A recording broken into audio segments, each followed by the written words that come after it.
Welcome to Prism Technologies. I am Venkat. This is part 3 of ASP.NET MVC tutorial. In this video, we'll discuss about creating an ASP.NET MVC application and understand how MVC request is processed as opposed to a web form request. First, let's go ahead and create an MVC project. So let's flip to Visual Studio, click on File, New Project, and I'm going to create an ASP.NET MVC4 web application, and let's call this MVC demo. Click OK, and let's select an empty template. And then look at the view engine drop down list. I get two options here, meaning we have two built-in view engines, ASPX and Razor. Which one do we use? I personally prefer Razor view engine because it has got much cleaner code. We'll talk about the differences between Razor and ASPX views in a later video session when we discuss about views. For now, let me select Razor as the view engine and click OK. So that should create an MVC project for us. Now let's flip to another instance of Visual Studio that's running on my machine, and let's create a web forms application. So click on File, New Project, and then this time I'm going to create an ASP.NET web forms application. So I'm going to select ASP.NET web application, and let's call this web forms demo. Alright, let's click OK. That should create a web forms application. Now we have MVC demo here, the MVC project, and notice the Solution Explorer. Within the Solution Explorer, we have models, views, and controllers. These folders, as the names suggest, they're going to contain models, views, and controllers of our MVC application. We'll discuss about models and views in detail in a later video session. Now let's go ahead and add a controller to our MVC project, and to do that, right click on the controller folder, add controller, and then give your controller a meaningful name. I'm going to call this home controller. Click add, and that should add a file with name homecontroller.cs to the controllers folder. Okay, and this is nothing but a class file, so it has got this class with the name home controller. And notice this class actually inherits from the base controller class. Okay, so what is a controller? It's nothing but a class which inherits from base controller class, and classes can contain functions. So this controller class has got one function at the moment, which is index. And look at the return type. It's returning something called action result. We'll discuss about this return type action result in a later video session. For now, let's make this index function return string instead of action result. And what string do I want to return? I want to return a message from this MVC application function saying hello from MVC application. So that's the string I want to return. So this function very straightforward. All it's doing is returning a string. So at the moment, if you look at this controller, it's simple. It's a class, and it has got one function called index, which is going to return the string. Okay, now at this point, if I go ahead and run this, by default it's going to use built-in ASP.NET Development Server. Look at this, it's using the Visual Studio built-in ASP.NET Development Server. But let's deploy this to IIS, and deploying this to IIS is very simple. First, let's open IIS, and to do that, click on Start, type run, and then press enter. That should open run window. Within run window, type inet manager and hit OK. That should open IIS. Okay, now at the moment, if I expand the virtual directories, the websites that are there in this IIS, look at this. At the moment, I don't have MVC demo, so let's deploy this project MVC demo to IIS. And to do that, right click on the project, go to properties, and then on the web tab, look at this. At the moment, we are using Visual Studio Development Server, but instead of that, I want to use a local IIS web server. So that's the radio button that I'm going to select, and then click on this button, Create Virtual Directory. So the virtual directory was successfully created. So now if we go back to IIS, we should have MVC demo created there. Okay, so now let me go ahead and run this MVC project. Let's save that. And then if we run this now, it should be using the local IIS. look at here, it's using a random port number, meaning it's using the Visual Studio built-in development server, but here it's not using the port number. Look at this, local host is nothing but the name of the server. It's running on my machine, and MVC demo is the name of the project. Okay, now let's go ahead. Now let's say I want to print this message in a web forms application. How do I do that? It's pretty straightforward. You know, in a web form, you add a web form, and in the load event of that web form, you include a response.write and then give it this message. It's just going to write that message onto the web form. So let's do that quickly, and then we'll differentiate between web forms and MVC, the request processing. Okay, so I'm going to get rid of this about and default web forms, and then I'm going to add a web form with name webform1.aspx. So add new item. Let's call it webform1.aspx, and then let's get to the code behind file.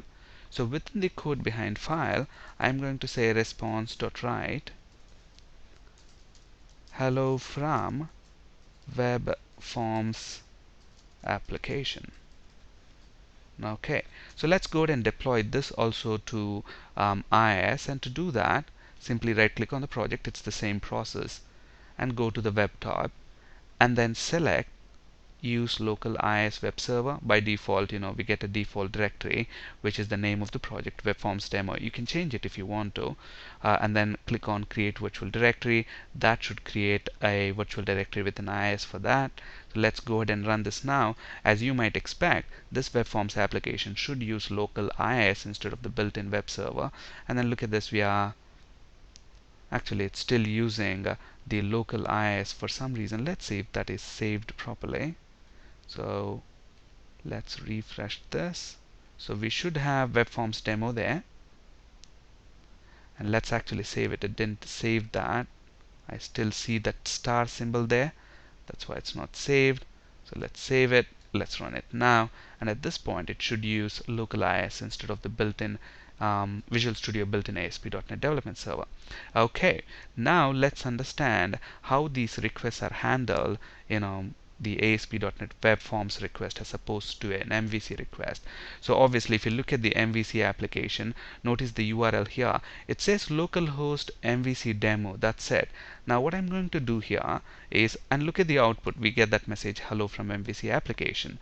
Now I'm going to say in the URL, so localhost is the name of the server, MVC demo is the project name, and then home / I'm going to say index, and then press enter.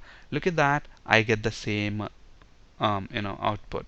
So this is the URL, localhost MVC demo home /index, and look at the web forms URL, localhost web forms demo webform1.aspx. Okay, so we are used to web forms development. So if you look at this URL, this is straightforward. Localhost is the server name, web forms demo is the project name, and webform1.aspx, that's the name of the file.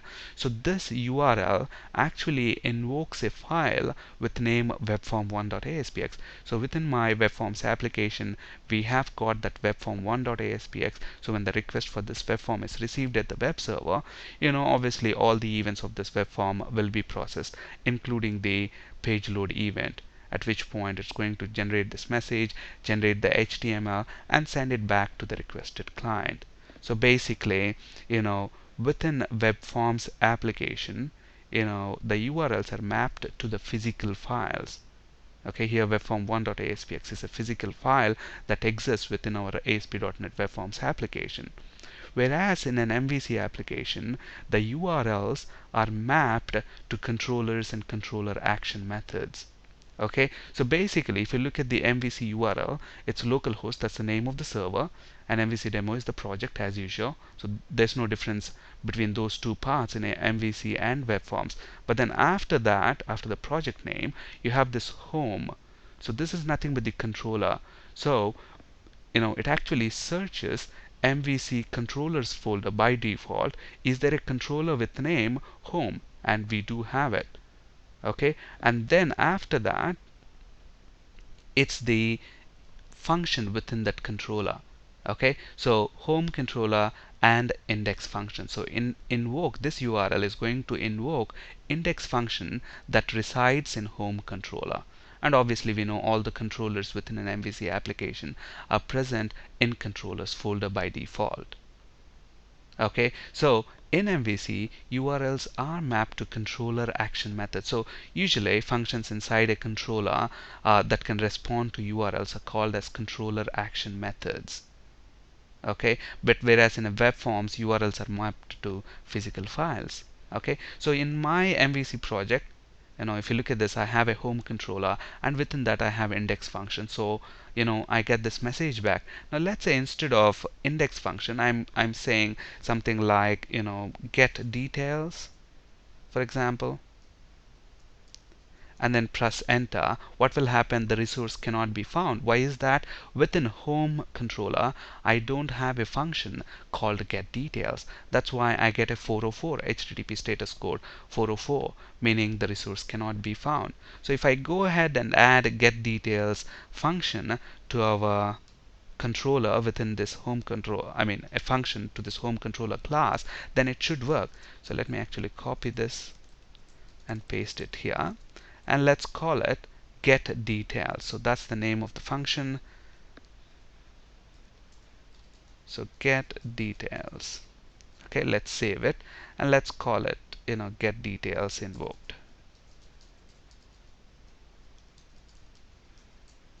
Okay, so now let's actually run this once again. So I get that localhost MVC demo.